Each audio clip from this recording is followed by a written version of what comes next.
बोल रहा है consider 3 charges Q1, Q2, Q3। मतलब आपको कितने चार्जेस लेने हैं? हमारे पास 3 चार्जेस है, Q1, Q2, Q3, etch equal to Q। और तीनों का मैग्नीट्यूड कितना है? Q। मतलब Q1 चार्ज जो है वो बराबर Q के है, Q2 भी बराबर Q है और Q3 भी क्या है? Q के बराबर। मतलब क्या कि तीनों चार्जेस का मैग्नीट्यूड हमारा क्या है? सेम। ये हम लोग के लिए प्लस पॉइंट हो गया कि तीनों चार्जेस का मैग्नीट्यूड क्या है? बात समझ में ना? मैग्नीट्यूड ना, तीनों चार्जेस के पास मैग्नीट्यूड क्या है? सेम। कितना बराबर है सब? Q के। अब बोल रहा है ये चार्जेस जो है at the vertices of an equilateral triangle of side L। अब ये तीनों चार्जेस कहां पे है? तो एट द कहां पे? वर्टिसेस मतलब कोना पे। किससे कोना पे? कौन ट्रायंगल? बोल रहा है कंसीडर 3 चार्जेस, मतलब हमारे पास 3 चार्जेस है, Q1, Q2, Q3। तीनों चार्जेस Q के बराबर है और ये तीनों चार्जेस आपका प्लेस्ड है इक्विलैटरल ट्रायंगल के वर्टिसेस पे, जिसका साइड का लंबाई कितना है? L है। मतलब अब फोटो बनाते हैं। कह रहा है क्वेश्चन में क्या कि हमारे पास एक इक्विलैटरल ट्रायंगल है,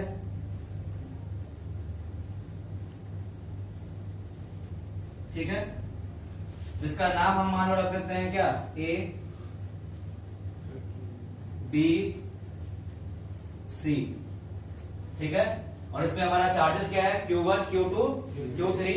तो मान लो यहां पे हमारा चार्ज जो है हम मान लेते हैं कि यहां पे चार्ज हमारा क्या है? Q1, Q2, क्या है? Q3। इसमें कोई दिक्कत नहीं। और Q1 किसके बराबर है? Q के।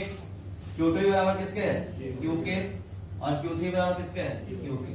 मतलब ध्यान रखिएगा सब चार्ज का मैग्नीट्यूड क्या है? सेम। कोई दिक्कत नहीं। अब बोल रहा है आगे, what is the force on a charge Q। आपको किस चार्ज पे फोर्स निकालना है? Q charge. अब भाई चार्ज कहां है? तो बोल रहा है with the same sign as Q। मतलब वो Q का जो साइन है वो उसी के बराबर है जिसके बराबर क्या है? Q है, Q है, Q है। मतलब सब चार्ज का क्या है? आपका नेचर क्या है? सेम। अगर ये पॉजिटिव पॉजिटिव पॉजिटिव ले रहे हैं तो वो भी क्या हो जाएगा? बोल रहा है ना Q का नेचर क्या है? With the same as sign as Q। मतलब Q का जो साइन है वही साइन किसका है? मतलब दोनों चार्ज कैसा है? Like charge. अगर मैं पॉजिटिव पॉजिटिव पॉजिटिव सबको कंसीडर कर रहा हूं तो कैपिटल Q भी क्या आएगा? पॉजिटिव ही है। और ये चार्ज कहां रखा गया है? इसमें फोर्स निकालना है तो place at the centroid of triangle. तो ये आपको Q चार्ज पे फोर्स निकालना है कि कितना लगेगा। ये तीनों चार्ज मिल करके Q चार्ज पे कितना फोर्स लगाएगा, जो कि कहां प्लेस है? सेंट्रोइड पे। अब ध्यान दीजिएगा, फिर से बोल रहा है क्वेश्चन में बोल रहा है कि हमारे पास 3 चार्जेस हैं, Q1, Q2, Q3। तीनों चार्जेस हमारे इक्विलैटरल ट्रायंगल के वर्टिसेस पे प्लेस्ड है, जिसका मैग्नीट्यूड सबका बराबर है किसके? Q के। देख रहे हो सबका? ठीक है। और बोल रहा है क्या कि इस इक्विलैटरल ट्रायंगल के सेंट्रोइड पे एक और चार्ज है Q, जिसपे क्या निकालना है? आपको फोर्स निकालना है जो इन तीनों मिलकर के उस पे लगा रहा है। अब भाई सेंट्रोइड क्या होता है? तो इक्विलैटरल ट्रायंगल में जो तीनों वर्टिसेस से जो मीडियन गिरता है, मीडियन जैसे यहां से मीडियन निकाल गिरा हो गया कैसे? मीडियन। चलो मैं अच्छा से खींच देता हूं ऐसे। मान लो यहां से मीडियन हो गया, ये एक मीडियन हो गया, ठीक है। और मीडियन जो होता है वो परपेंडिकुलर भी होता है, पता है कि नहीं पता लोगों? इक्विलैटरल ट्रायंगल में मीडियन क्या होता है? परपेंडिकुलर भी होता है। फिर यहां से मीडियन बनेगा, उस पे बनेगा। और फिर यहां इसका मान लो AD, AE, और यहां से एक मीडियन बनेगा आपका इस पे। बनेगा नहीं बनेगा? तो मीडियन टाइप नहीं लग रहा है ऐसे, क्योंकि लेकिन आपका ये बाइसेक्ट भी कर देता है। तो मान लो इसका क्या नाम लेते हैं? F। इससे काम नहीं पड़ेगा। तो इस पॉइंट पे देखो इंटरसेक्ट कर रहा है तीनों। तो ये पॉइंट क्या कहलाएगा? सेंट्रोइड। क्या कहलाएगा? तो सेंट्रोइड पे हमारा चार्ज रखा हुआ है किस? क्या? Q charge. और इस Q चार्ज पे क्या निकालना है आपका? Force due to all the 3 charges. समझ में आ रहा है नहीं आ रहा है? तो हम मिटा रहे हैं सबको, देखिएगा।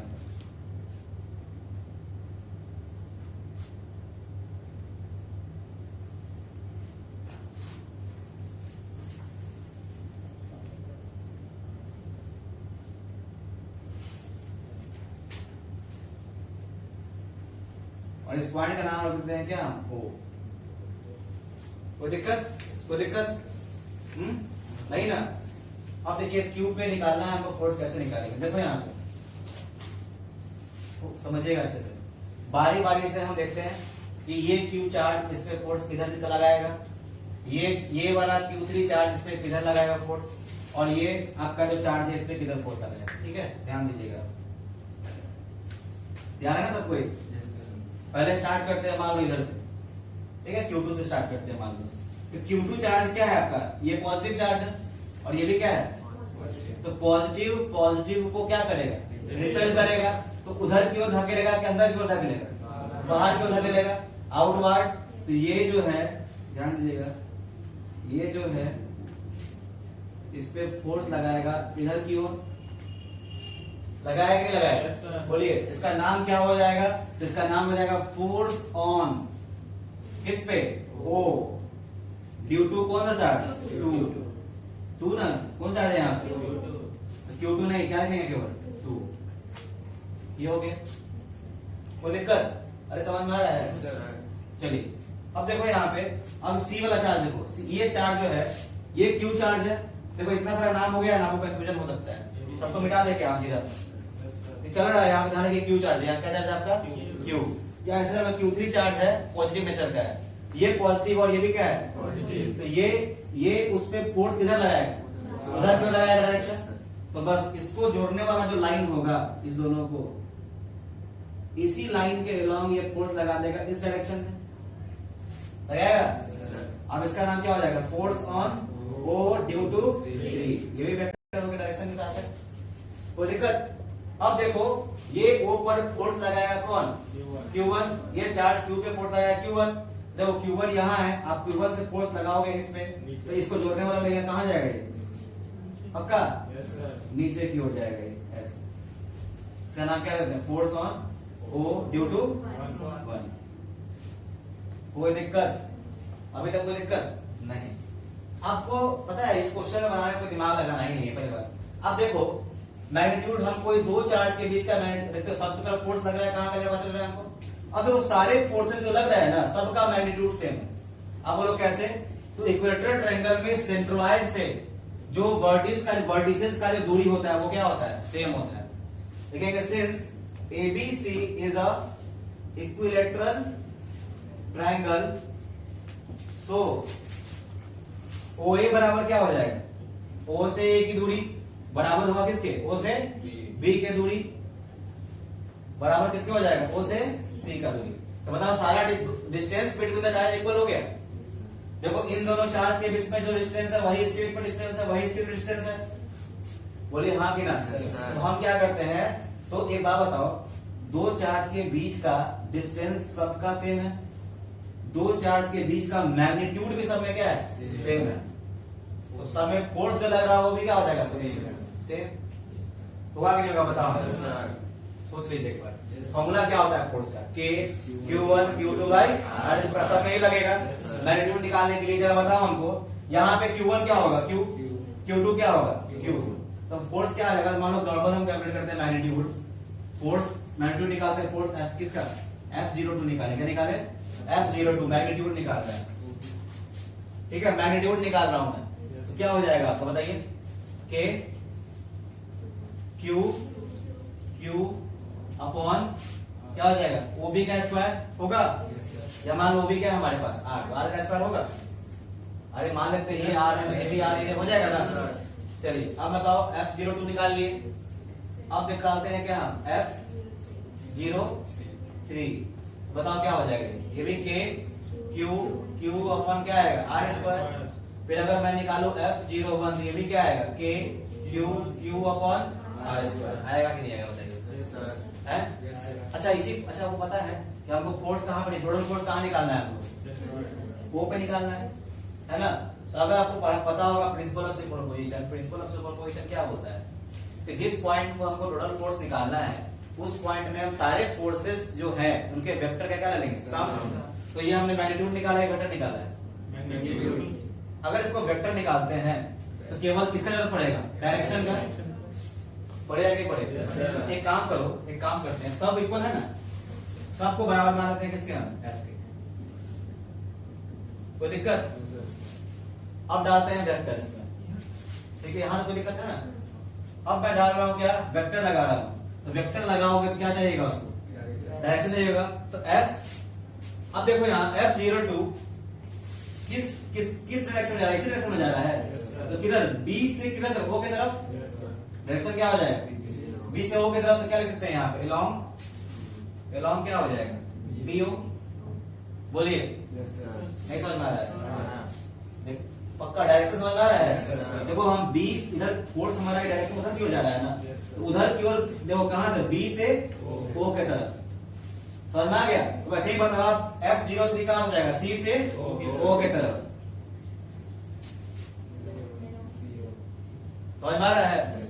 मैग्नीट्यूड विद क्या? डायरेक्शन, तभी ना फोर्स अच्छी बनेगा वेक्टर। अब F01 बताओ क्या हो जाएगा? अलोंग ए से ओ के तरफ। किसी को कोई दिक्कत नहीं?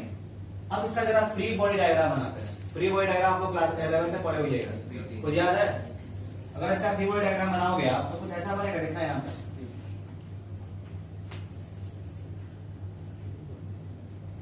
ये हमारा क्या था? एफ वेक्टर यहाँ दे सकते हैं वैसे, बिकॉज क्या माने हुए इसको? इसको क्या मान लिया एफ? तो अभी वेक्टर हो गया ना फ्रॉम बी ओ। ये भी क्या है हमारा? एफ, और ये भी क्या है हमारा? है कि नहीं? कोई दिक्कत? और यहाँ एंगल सर ये पूरा 360 होता है, पूरा कितना होता है? और तीनों एंगल इक्वल होगा, तो तीनों एंगल कितना हो जाएगा? 120। ये भी कितना हो जाएगा? 120, और ये भी कितना हो जाएगा? 120 डिग्री। होगा कि नहीं होगा? और फ्री बॉडी डायग्राम में अगर कोई इनिशियल वेक्टर्स रहे, अगर एक ही पॉइंट से वेक्टर्स निकल रहे होते हैं सेम मैग्नीट्यूड का, और सबके बीच में एंगल अगर 120 होता है, टोटल फोर्स हो जाता है 0। अगर आप 11 हमसे तो पढ़े नहीं है। फ्री बॉडी डायग्राम में अगर हमारे पास एक पॉइंट से कितने फोर्स निकल रहे हैं? 3, और सब में एंगल कितना रहे, और सबका मैग्नीट्यूड क्या रहे? सेम, तो हमारा फोर्स क्या हो जाता है? 0। समझ में आया कि नहीं आया? आपको लगा सब 0 तो हो गया आंसर, लेकिन सब कैसे बता दिए? ऐसा कैसे 0 हो जाएगा? देखिए लगाते हैं, समझते हैं। कोई दो फोर्स का आप क्या निकाल लीजिए?